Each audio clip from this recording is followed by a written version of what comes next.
Gerrit Rietveld was a Dutch architect who was born in the Netherlands on June 24th, 1888.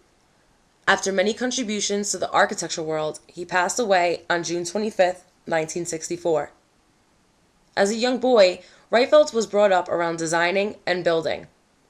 His father was a carpenter who he had worked for until 1917 when he branched out on his own in the world.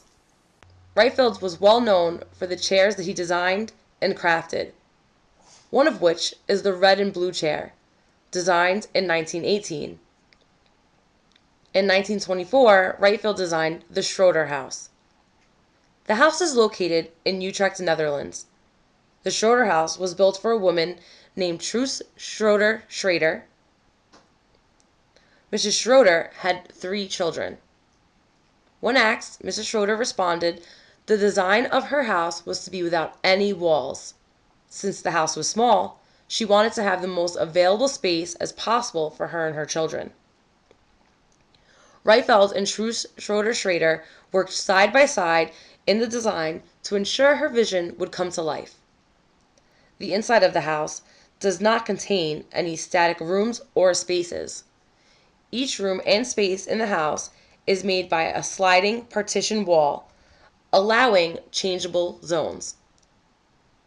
When all of the walls were pulled out and placed in their spots, the house contained 3 bedrooms, a living space, and a bathroom. Along with the walls being movable, the house included other characteristics, such as the kitchen table folding up into the wall to allow more space when it is not being used. The Schroder House is a very important part of architecture. Rietveld helped to show people that spaces can be formed in many different ways using only a small amount of static objects. The Schroder House is a prime example of how ordinary household objects can be hidden or stowed away within the architecture to allow for open floor plans.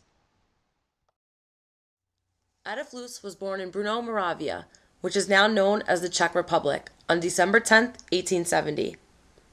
As a young boy, Loos, just like Rietveld, spent a lot of time working with his father in the masonry shop.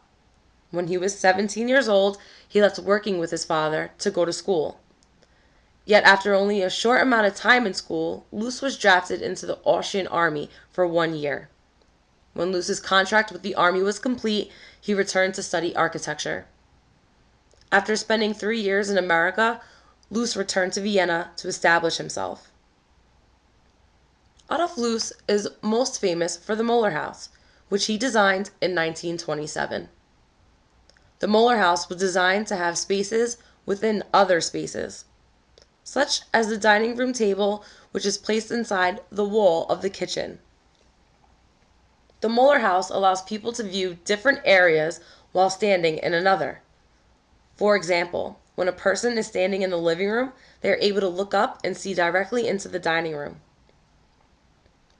In addition to the well thought out arrangement of interrelated spaces, the outside of the Moller House is designed to have the least amount of openings, but still allow light in. The Moller House and the Schroder House both hold significant architectural characteristics, but control spatial relationships rather differently. While the Schroder House allows different spaces to be created and manipulated, the Moller House has spaces that are within and intertwined with each other. The Schroder House and the Moller House were both very intelligently designed single-family homes of their time, both of which raised the ideal when designing single-family homes.